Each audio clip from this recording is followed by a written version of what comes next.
Hello, my name is Bryan Brewer. I'm the founder of Funding Quest, and I'm here to present a short program today about establishing a realistic pre-money valuation for your investment round, for your startup. This is part of the Founders Live influencer series of short videos to help founders who are on the path to raising investor funding.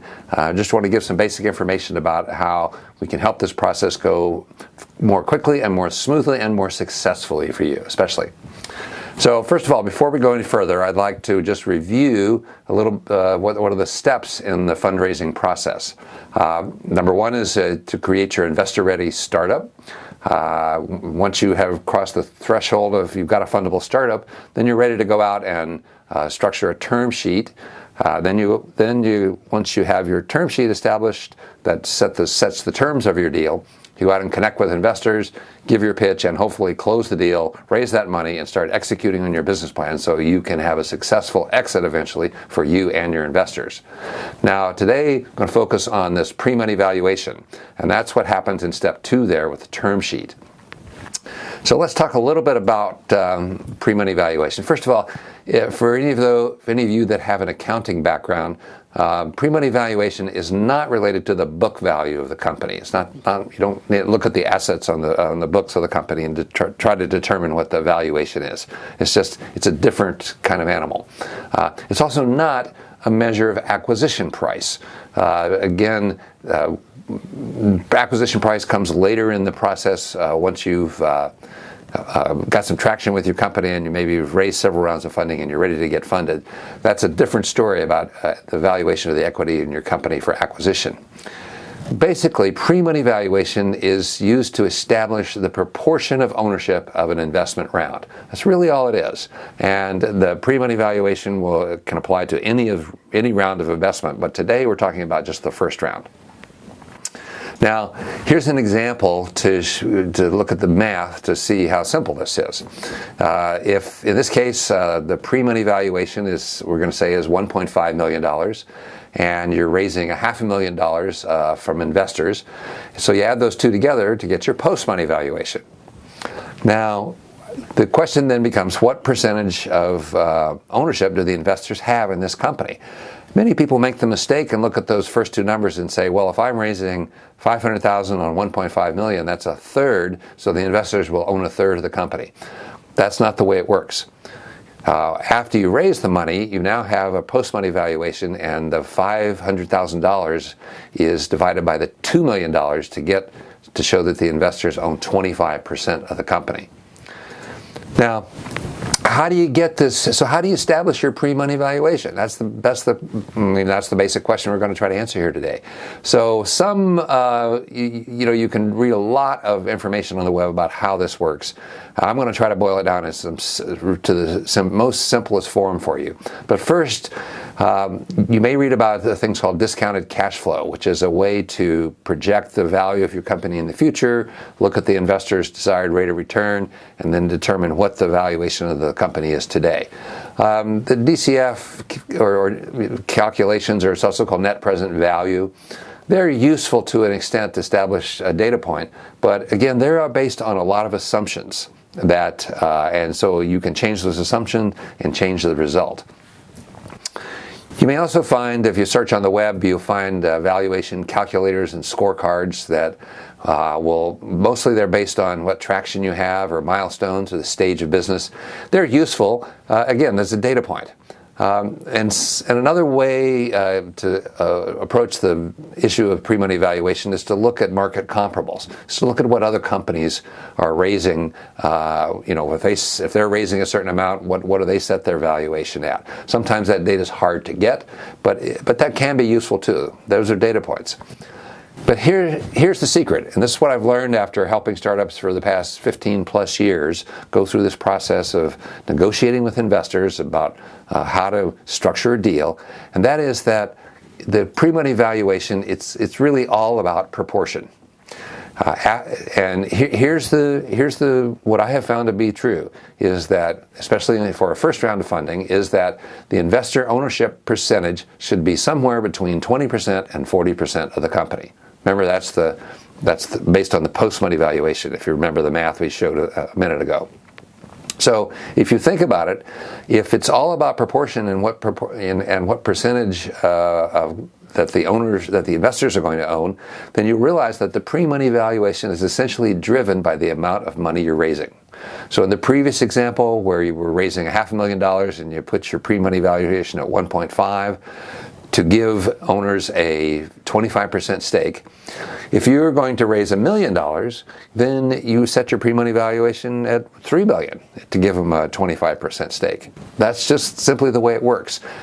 That'll give you an idea that that pre-money valuation number, whether it's 1.5 million in one case or 3 million in another case, is kind of a financial fiction, just to establish this proportion of ownership. This is the key. This is the key slide in the whole presentation here for you to understand. But let's go on and talk a little bit about what can happen if the valuation is skewed too high or too low. Now, if the valuation is skewed too low, in other words, the investors are going to own a larger, more 40, 50, 60% of the company.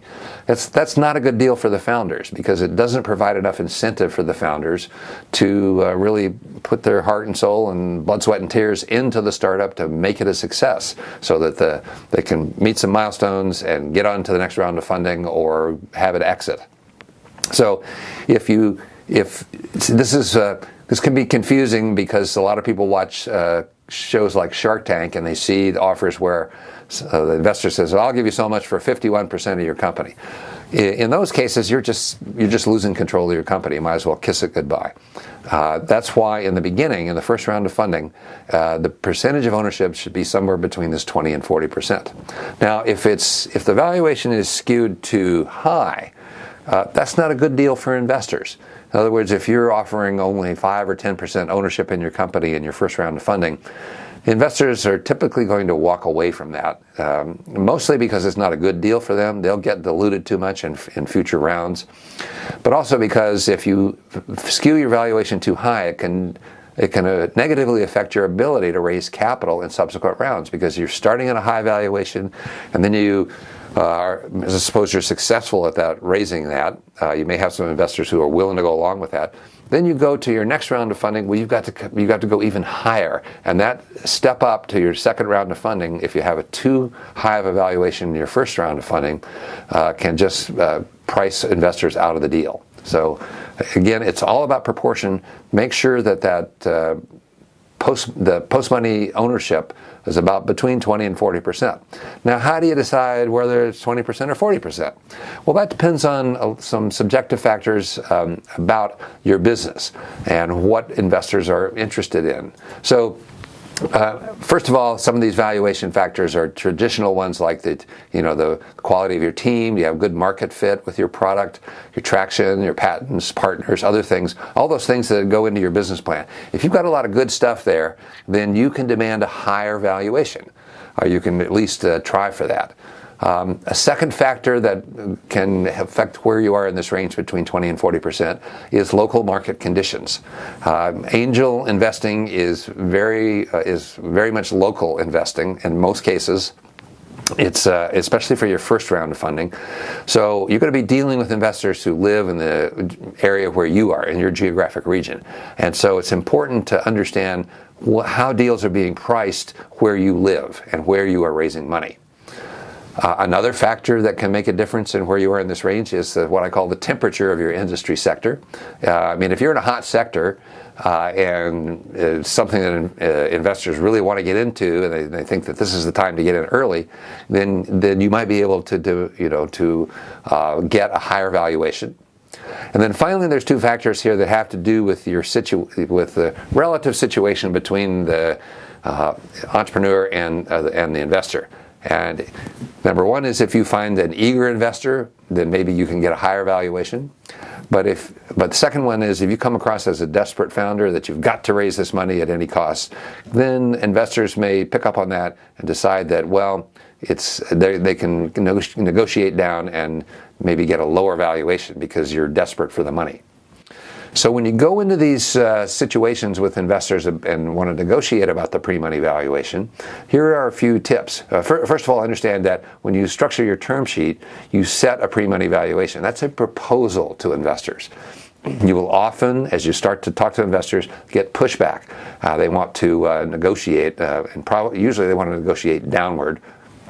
So here are some tips about how to negotiate that process.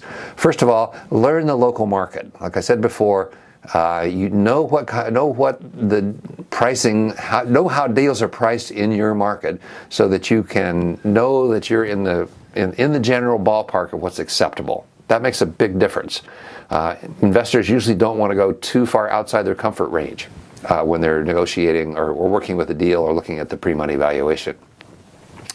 Second, I suggest that you suggest a valuation that's maybe 20 to 30% higher than your lowest acceptable limit. You should set that limit below which you won't go, and bump it up 20-30%, because you're likely to be in a position where the investors will want to negotiate down with you. So you want to have some room. You don't want to start at your very bottom negotiation. And then third, be prepared to make your case about why you can justify the valuation that you're proposing. And again, it goes back to those factors about your team, your market fit.